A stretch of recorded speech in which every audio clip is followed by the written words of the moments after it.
Mario, I'll count us one short of a quorum still, unless I'm miscounting. What do you got? I think we have the quorum. We need 7. I think we have it. You got 7? All right.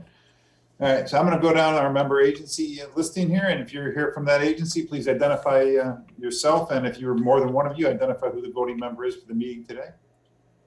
Is there anyone on the call from the Central New York Regional Planning and Development Board? I didn't think so. Centro, I think I have more than one. Yeah, Brian Schultz is here, EJ Moses is here, and I will be voting. Okay. City of Syracuse Administration, I believe that's you, Mary? Yes. All right. Division of Planning, City of Syracuse, that's Owen? Yes, correct. City of Syracuse DPW, Neil, you're here for Jeremy, right? Yes. All right. Is anyone on board from the Empire State Development Corporation? Okay. Any members from the Center State CEO on?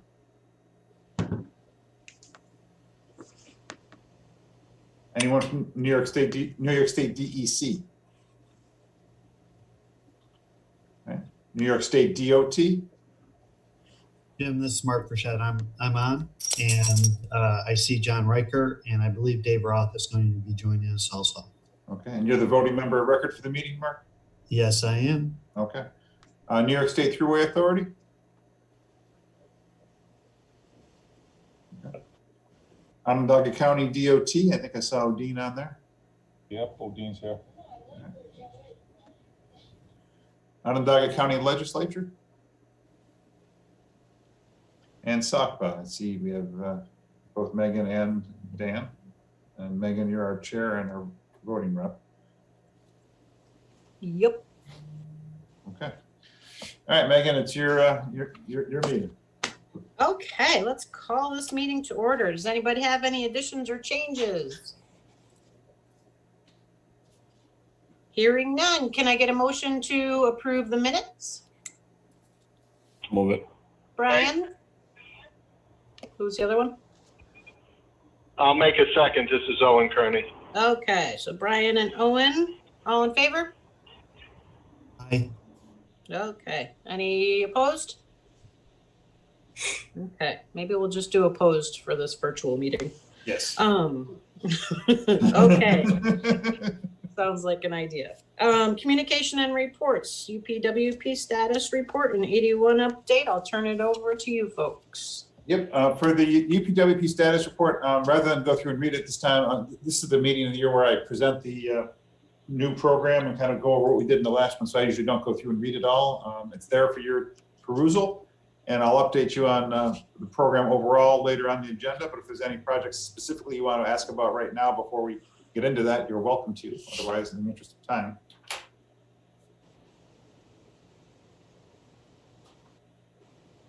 Any questions from anybody? Okay. Before we go on, I want to note that Dave Mankiewicz, you've joined from Center State CEO, yes, and we have Jaron George has joined as well. Okay. All right. Thank you. Dave Votar's connecting now too. Oh, great. All right. Next is the I-81 viaduct project update. This is New York State DOT's uses this opportunity to every planning and policy committee to update us on anything that may have changed since the last time we talked.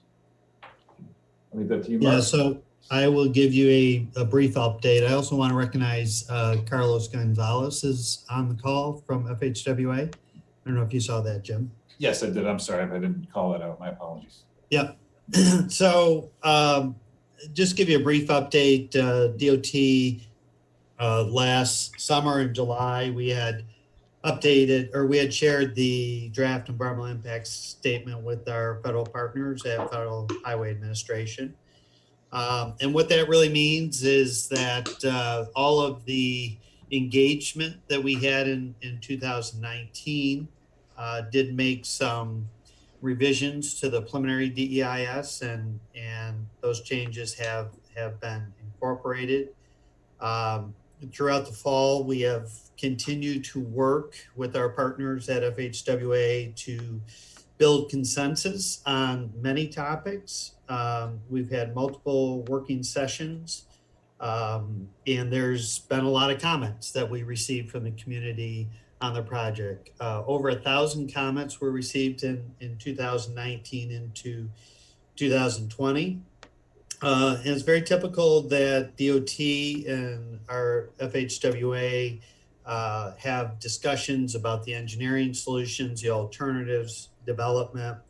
We have had detailed conversations about protecting the environment, things from the historic buildings downtown to protecting the public during the construction, things like noise and dust, those kind of things.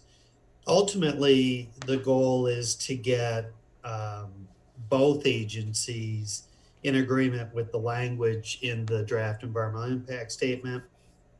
We will, as part of the process, be engaging Washington, D.C. for a prior concurrence review. And once all of that is done, then it can be shared with the public. Once the document is shared with the public again, DOT will be hosting a public hearing, and we plan to follow up with the neighborhood meetings as we have on this project all along. The big unknown at this point in time for all of us and it is the COVID spread and really the inability to be able to hold large meetings. When we had the June 18th, 2019 open house at the On Center, we had well over 900 people there. And I think, as everybody knows on the phone, we cannot have groups larger than 10. So that really needs to play itself out. I think it's been very beneficial that yesterday was the first vaccines distributed in New York State. And I think that over the next few months, we're going to see that be a major focus in this state and across the country. And that's a real good step in the right direction. We at DOT will not hold a public meeting unless it's safe for the public. And so we really need to put COVID behind us. We have seen a couple other states go forth with virtual public meetings, and we've had some conversations on this project with our federal partners to talk about that. One of the major benefits to the engagement, and you've heard me say this before, is this project is an extremely complicated project. It's not one bridge in the center of Syracuse. It's over 50 bridges. There's a lot of interstate, and there's a lot of construction work associated with many parts of the city and out into the suburbs. So the educational part is extremely important. I think that we made major progress in 2019 in engaging people on what the department's preferred alternative was. And I think that was fruitful in receiving over 1,000 comments back. The second part of the public engagement is really to continue to evolve the alternatives. From the beginning, we've had multiple different alternatives. We're down to 2 build alternatives plus the do nothing, but both the viaduct replacement and the community grid alternative continue to evolve, and they continue to get better from all of that engagement with the public. So going forward, I'm not sure when that public hearing will be held, but we do have requirements that once the DEIS is released, that public hearing will be held within 2 to 3 weeks of releasing that document. And that's really because of the public comment period. From the date of the release of the document, it's pretty typical to have 45 to 60 days to give the public the ability to comment. I want to say that DOT continues to work hard on this. We have engaged the community as best we could virtually, keeping in mind the 10-person COVID restrictions. Last night, we participated in the Syracuse's Big Table, which is a exciting part of the project from a jobs initiative standpoint. And we've had a number of DOT individuals all fall that have been sitting on the city's committees related to this initiative. And I think great progress has been made, and we want to continue to push forward so that the community is ready for the job opportunities that are going to exist once this project does get to construction. We also continue to work with other stakeholders, with various different groups and individuals interested virtually. And that will continue until such time that we're ready to have more grandiose engagement with the community. So that's kind of where we are right now. I'd be happy to answer any questions anybody has about the project. Thank you, Mark. I do want to point out, I just want to point out that Casey Jordan from the Onondaga County Legislature has joined the meeting, just for the record. Sorry.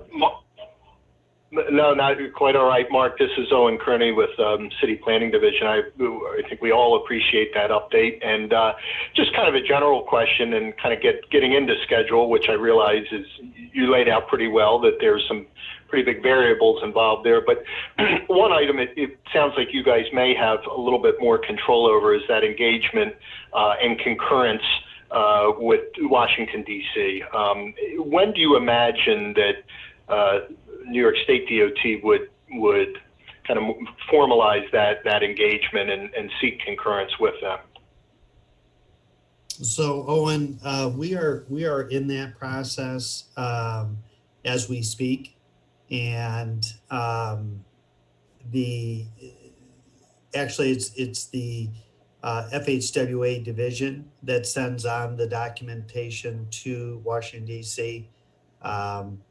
We're at a point right now where a lot of good work's been done. And I think their reviews in Washington are probably a little bit different than what we've had with the division office. I mean, the division office has been a part of this project ever since the notice of intent back in 2013. And there's multiple engagements between the two agencies, DOT and the Albany division. The Washington division, this will be the first time that they get to see the document, and there's a lot in the document. So that's ongoing right now. At this point in time, Owen, I don't know the magnitude of any concerns associated with that. But I will say that DOT and FHWA work together on many projects. There's a good relationship in facilitating what needs to get done to move the project forward. And we're just midstream on that. And so as COVID plays itself out, I fully anticipate to have all approvals through FHWA, and we'll continue to build that consensus so that come next year, when the time is right, we'll be able to engage the community lockstep between DOT and FHWA. Thanks, Mark. I appreciate the additional info. Yep. Any other questions? Thank you, Mark. All right, looks like we're ready to move on to old business, which there is none. So moving on to new business. Turn it over to Jim for UPWP, safety performance, and tip amendments. Yep. Okay, so let me see if I can level of success I have here. There we go. My screen sharing okay? All right, so I'm gonna try and do this a little faster than I do with the in-person meetings because we all know how much fun Zoom calls can be. So I'm gonna give a brief presentation over our proposed Unified Planning Work Program and our year in review. In the packet and in the email, you should have received, you did not receive a full hard copy of the UPWP, but you did get one through email, and it is posted up on our website. And if someone needs a hard copy, they can get in touch with me. And in hard copy, you did receive, though, a program outline and a budget outline. So the Unified Planning Work Program is a reminder to anyone who's unfamiliar with the language. It is our annual work items undertaken in support of our area's long-range transportation plan. It itemizes the use of federal highway and federal transit funds. And it's how we show coordination of our planning efforts with local, state, and regional agencies. So first, I'm going to highlight what we've really done over the past year. And as you all are very aware, it's been a very abnormal year. So we didn't have our same level of accomplishments in the same way, but we did still manage to get some things done. The last time we got together in August, we had adopted these 8 items as complete. Our long-range transportation plan, which is our 2020 update, which is good for the next 5 years. Our Syracuse pavement prioritization, which was our attempt to assist the city of Syracuse in identifying and prioritizing which roads to use for their limited pavement budget so that they can get as much bang for their buck as they can. We completed the Gettys-Fayette Street Complete Streets Review. We are in the middle of a pilot for the Syracuse Sidewalk Prioritization Project. Talk more about that one again later. We completed the RTC Market Area Access Project. We completed our annual Bridge and Pavement Condition Review System. And we completed our corridor study for the Route 11 area in Cicero and the Onondaga County Safety Assessment Analysis.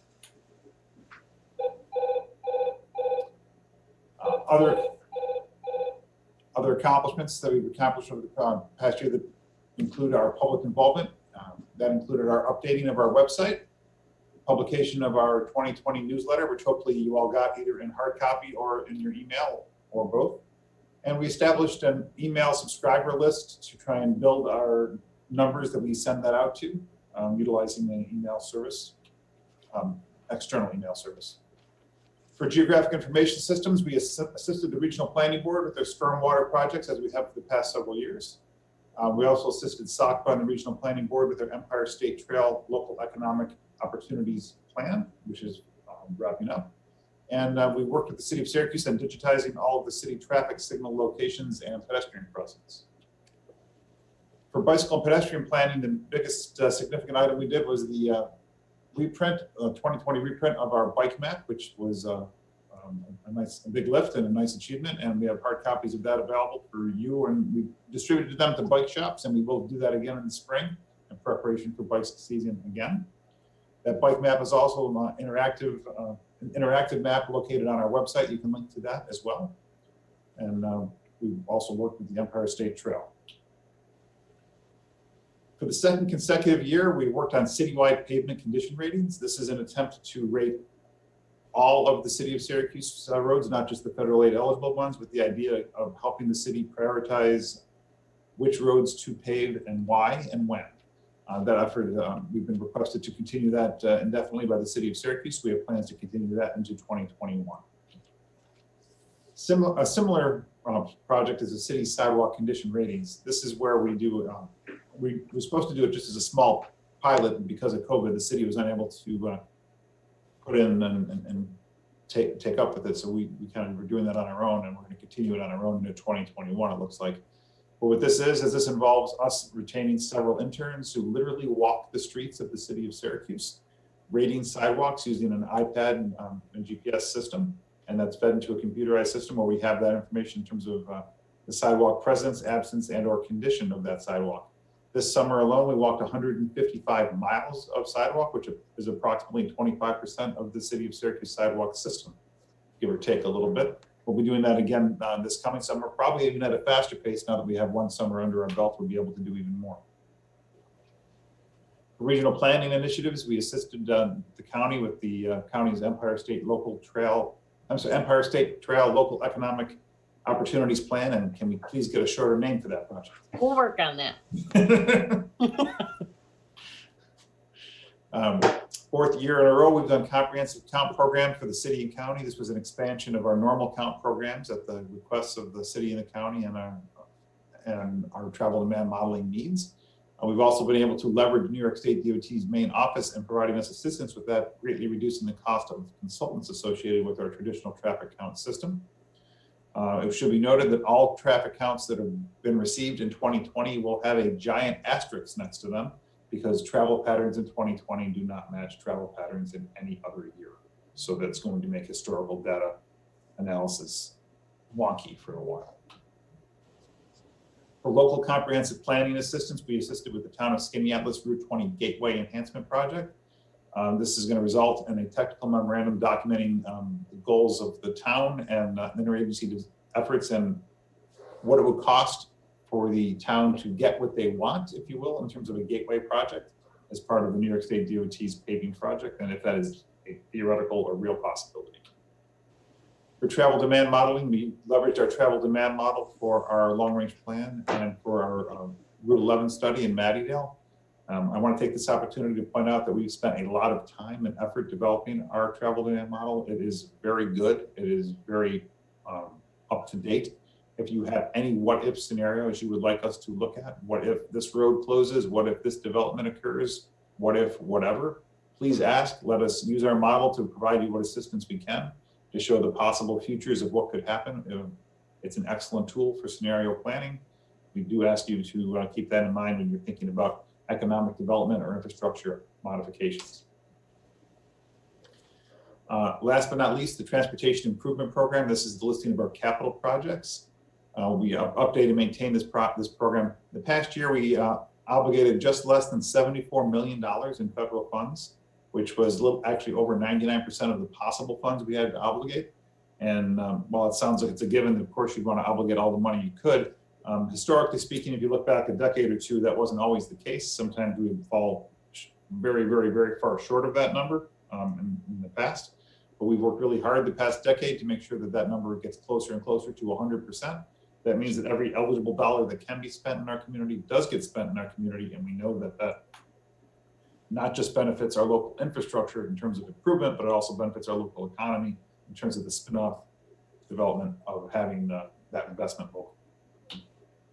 So looking forward to the proposed UPWP for this next year, the program cost is about $1.6 million. Traditionally, it's $1.2 million, of which is FHWA and FTA planning funds. We have a couple of additions into our budget this year. We have a $50,000, which is a shared cost initiative from the New York State NPO Association, where they're giving SMTC for us to host the 2022 NPO conference. Yeah, that's a little optimistic, thinking there might be an in-person conference in 2022, but that's the hope. So in any case, we have funding associated with that if the world allows for us to host an in-person conference in 2022. And additionally, we have $400,000 in statewide planning and research funds that are earmarked for consultant effort for the DOME special events plan.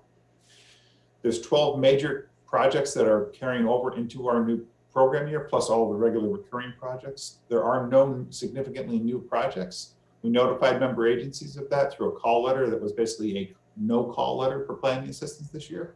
We said if you have any specific needs, let us know, but we're not asking for any large projects because we have a full program. We kind of deliberately over-programmed last year with the idea that it was 2 years worth of work. Combine that with the COVID-19 situation, and we really just don't have room for new projects without letting something else go off of our plate. The draft document is out for 30-day public comment. It's available on our website. It's also available at the Onondaga County Library System, and a legal notice is published in the paper as required. So I'm looking at the projects that are continuing into the next year. We have 2 corridor studies, the Route 11 corridor study in Mattydale. That's just continuing the one from Cicero down south. And in Chittenango, we have the Tuscarora Road study. In terms of bicycle pedestrian focused studies, there's 4 efforts. There's the Central New York Regional Heritage Trail Project, pedestrian safety project in Manlius, and the Village of Skaneateles pedestrian safety project as well, and the Syracuse sidewalk planning effort that we talked about earlier. For safety directed projects, we have 3, the Syracuse School Loading Zone, the Syracuse Safe Routes to School project, and the safety assessment and analysis. We did the county last year, so this year will be city intersections. We have 3 projects related to transportation management and operations. There's the large dome traffic management events strategic plan, which we have selected Stantec for the consultant for that. And we are in the middle of finalizing a contract with them and should have that in place this month. The Syracuse residential parking permit study, which has been scoped, and the joint TMC co-location study, which got off to a slow start because of the COVID-19 situation, but should be accelerating this year, which is looking at the New York State DOT's TMC center, along with the city of Syracuse's existing center, the possibility of co-locating them together, and then talking to the county about if they want in on that possible future co-location as well. In terms of community engagement, we received some feedback that we should probably increase some of our efforts a little bit more than we did in the past year. So we're working on restarting our active transportation forum. It was previously known as the Bicycle Pedestrian Community Interest Group. And we're going to begin that probably next month, January, February at the latest. And it's going to start virtually, obviously. And it's going to try and get people involved who are interested in those forms of transportation in terms of identifying their issues and what they'd like to see as their priorities moving forward. We have a couple other initiatives we're trying to move forward with public engagement as well. One of which is access to jobs. We know that that's a big local issue in terms of economics, in terms of making sure people who don't have access to their own vehicles still have access to jobs, and what we can do as a community to make sure that that gap is met and filled sufficiently. Additionally, we're trying to start another engagement group called Regional Vehicular Mobility. Basically, that is what you'd call more traditional engagement for people who have cars or access to cars, and what issues do they have with our community. We received some feedback at our last policy committee meeting that we hear a lot of input from our advocacy groups, but we don't hear a lot of input from the run-of-the-mill everybody else in our community. So this is going to be our attempt to try and get everybody else engaged with their thoughts about transportation. I'm not entirely sure what level of success we're going to have with that, but we're going to give it a shot and report back on how we do with that. So taken all together, that's all the projects on our program for the coming year. Everything in white is our recurring and mandated activities. Everything in that lighter blue color is our projects for this coming year. Comes at a cost of $1.2 million, which is what our revenue is. And you can add on to that $400,000 for the dome events planning study that's being provided by New York State DOT. What it does not include is any money for ID1 modeling. A couple of years ago, we removed that from our program. I just want to remind everybody of that as the ID1 project progresses, that if anyone comes to the SMTC and asks us to use our model to do anything related to or verify anything that New York State DOT has done, we do not have the ability to do that because that is more than we can do with our existing in-house staff, and I would need outside financial assistance to allow for that to occur. That being said, it is a balanced budget and a rather large program. We should be able to get through it in the next year. Open it up for questions and comments, but I'll leave it on this slide, which is the SMTC's outside window in the interests of the holiday season, trying to make the world a little bit brighter than it has been the past several months. Questions on anything? I guess I'll start. The traffic count programs, obviously with COVID, they render themselves useless in some ways. Just wondering, how you justify the continued expenditure. I assume there is some justification, just wondering. Yep, we coordinated with New York State DOT on that, and we were thinking about whether we did do any counts at all or not, and New York State DOT was doing their counts as well, so we decided we'll go ahead and they'll just all be demarcated as basically COVID counts.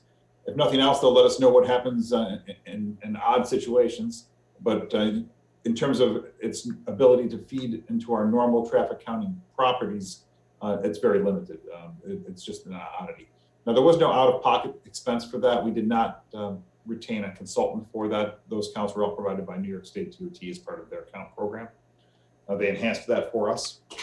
We did not use our consultant dollars to pay for any 2020 counts. Mm-hmm. Cool. And I just wanted to say thank you once again for working with us to get these projects on your UPWP, especially from SACPA's perspective. We appreciate it. Absolutely. Anybody else? Hey, Megan, this is Mark. I just want to add one thing related to the traffic counts that Jim was just alluding to. Yeah. one of the benefits for understanding the changes of travel patterns during COVID really relates to the economic impacts also. So it's important that we understand the actual reduction of it. So it's not like that information is lost in any way. It's better to be more informed to understand what that means to Central New York, to the community. We've seen, depending upon which month you look at, a wide variation of traffic changes from springtime through to the summer and now back to into the fall, heading into winter. So I think the collection of that information is going to be beneficial as we look back to the economic impacts of New York State. That's what I was assuming. Yes. Yeah. Thank you for that. Anybody else have any questions? All right. Should we move on to safety performance measure targets? Yep. Actually, I need you to make a recommendation that the policy. Oh, my God. Adopt. That's right. Can I get a motion to approve the 2021-22 UPWP? No motion. Neil. I'll motion. Owen. I'll assume all are in favor unless you speak now with any opposition. Any noes? Hearing none, the motion passes.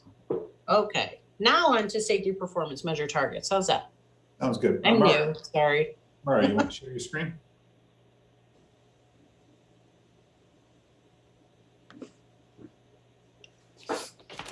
Okay, so as required by the Federal FAST Act, the SMTC has the option to either adopt the performance measures, performance targets established by the New York State DOT or develop our own. The state adopted 21 targets in August of 2020, and they include number of fatalities, rates of fatalities, number of serious injuries, rates of serious injuries, and the number of rates of non-motorized fatalities. Number of non-motorized fatalities and non-motorized serious injuries. We can, like I said, either adopt the state targets or come up with our own. It is our recommendation that we adopt the state targets. There is no downside to doing so. I can figure out, I have no reason to do otherwise, but we cannot do nothing because it is mandated in law that we have to do one or the other. So I guess I'm looking for this group to recommend that the policy committee at their meeting in January, which is yet to be scheduled, adopt this. If you have any questions on what they are, Mario or myself can try and answer them. They're on the screen.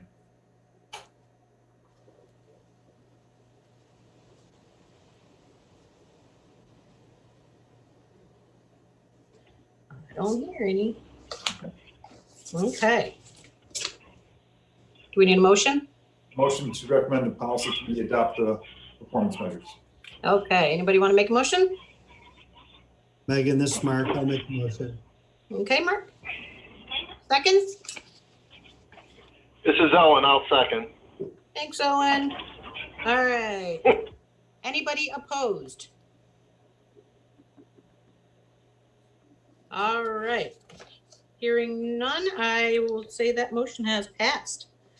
Okay, last one, TIP amendments. Yeah, I'd like to say this is going to be easy, but there's 11 TIP amendments here, and I'll try and make this as painless and intelligible as possible, but no promises. I'm going to break this down into two different categories. The first is simpler. It is the removal of two projects. There are two Onondaga County DOT bridge projects. They had only had a small amount of federal money ever programmed to them for initial preliminary design. Unfortunately, that money was not able to be obligated within the time frame that it had. And the hope originally was that there was going to be additional federal funds available or freed up for the later stages, but that never materialized. So the combination of those two facts basically leave those projects unfunded on our program. That really isn't allowed because you have to have your program be fiscally constrained. And now we have a project out there with no associated funding. So we have to remove those projects from our program, but we encourage the county to bring them back to us for the next time we do a TIP update or to apply to New York State DOT to their Bridge New York program the next time that occurs. And we believe that both of those should occur in the next year, assuming there's a transportation bill that occurs with the new government in January. So it's a lot of hopes and ifs, but that's how it is with that. What are the chances of that? I beg your pardon? What are the chances of a new bill in January? You're asking me to predict Washington, D.C. Okay. I'm not doing that. I'm just gonna say I'm hopeful. I'm gonna call it hopeful. I'm hopeful. Wow, okay. All right. Megan, it wouldn't be in January, it'd be October 1st. Okay, yeah. Yes, but conversations would begin. Yes. The other 9 tip amendments are all Centro tip amendments. These are different. Centro received a bunch of money, a nice allotment of money through the CARES Act, part of the coronavirus relief package that was originally passed. And they're leveraging that money towards their operations, therefore freeing up money that they can reprogram to capital projects such as bus purchases and property maintenance. So I'm going to go through and kind of highlight what all these 11 projects are right now. And my apologies if, so the 2 Onondaga County projects is the bridge rehab over Platte Road over 9 Mile Creek and in the town of Manlius. And the other one is bridge rehab, Manlius Road over Limestone Creek. Those are the 2 projects for Onondaga County we're proposing removing from the program. For the Centro program, preventive maintenance from year 21-22, the recipient of the CARES Act, CMYRTA, is proposing to remove this project from the current tip. The $5,810,000 would move into Centro's carryover account from the 5307 funds. Next project, preventive maintenance, again, related to the CARES Act, proposing to remove the project from the current tip, Section 5307 funds of $5.9 million, moving to the CMYRTA's carryover funding account. Next project is the replacement of 1 commuter coach project in 2020-2021, changing that project's fund source to 100% state dedicated funds, and moving the other funds to the CMYRTA's carryover account for reprogramming. And then changing in costs, we have the preventive maintenance project. CMYRTA is proposing to increase the project cost by a little over $1 million, with the offset provided by their carryover account that they're now moving money into. Another maintenance project for 2023-2024, proposing to increase that project by about $850,000. That offset provided by money from their carryover account that they've moved money into. The next is procurement of 18 40-foot long CNG fueled Centro buses, proposing to decrease Section 5339 funding and SDF funding accordingly for that. And then we're looking at the procurement of 56 40-foot long CNG buses for the year 2023-2024, increasing the number of buses from 56 to 64. That project cost increases by $1,400,000. SDF costs reduced by $12 million. $10+ million of 53 funds are programmed for this project from the carryover funds. An additional $784,000 of 5339 funds are offsetted through the other actions. The addition of a project, maintenance facility rehabilitation, CMYRTA is proposing to add a new project. There was be compensating offset of $800,000 from their carryover account as identified earlier. And then lastly, contactless fare collection system. CMYRTA is proposing to add a new project of contactless fare collection in the amount of $655,000 provided by available CARES Act funding. I know that was a mouthful and a lot, but really it can all be broken down into how I described it earlier in terms of leveraging the CARES Act funding to for operations, therefore freeing up existing funds that were programmed for operations for capital funds. But Centro is on the line. EJ is here. He's the mastermind behind this maze of dollar shuffling. If you would like to address this. You did a great job, Jim. Thanks.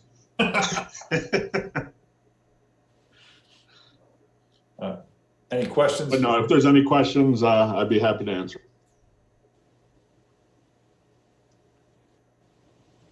All right, so we need a recommendation that the policy committee act on these at their next meeting in January. Okay. Anybody want to make a motion? You will make a motion. Who's that? Jim Bell, I'll make the motion. Thank you, Jim. Can I get a second? Second it. Dave Mankiewicz, thank you. Any opposed? I hear none. All right, so that motion has passed. All right, sorry. We did have one, so I'll add it to the public comments, I guess. From Carlos, made a chat earlier, just wanted to read that into the record. His microphone wasn't working, just want to thank Jim and the SMTC for the UPWP update about past work and upcoming work. And thanks to the SMTC staff for your professionalism. It's much appreciated. So that is from Carlos Gonzalez. So thank you for that, Carlos. Appreciate it. Any other public comment? Yeah, for this one, for public comment, I'll go to Jason DeShays, who's, this meeting is live streamed over YouTube, and he's monitoring the YouTube station and the email in case anyone has any public comment to provide. Jason, is there any public comment that has come in? Hey Jim, it's Jason. No, we have not received any questions or comments on the live stream, but I would suggest waiting like 30 seconds or so because there is a 10-second delay. So let's just see if anything comes in. Okay.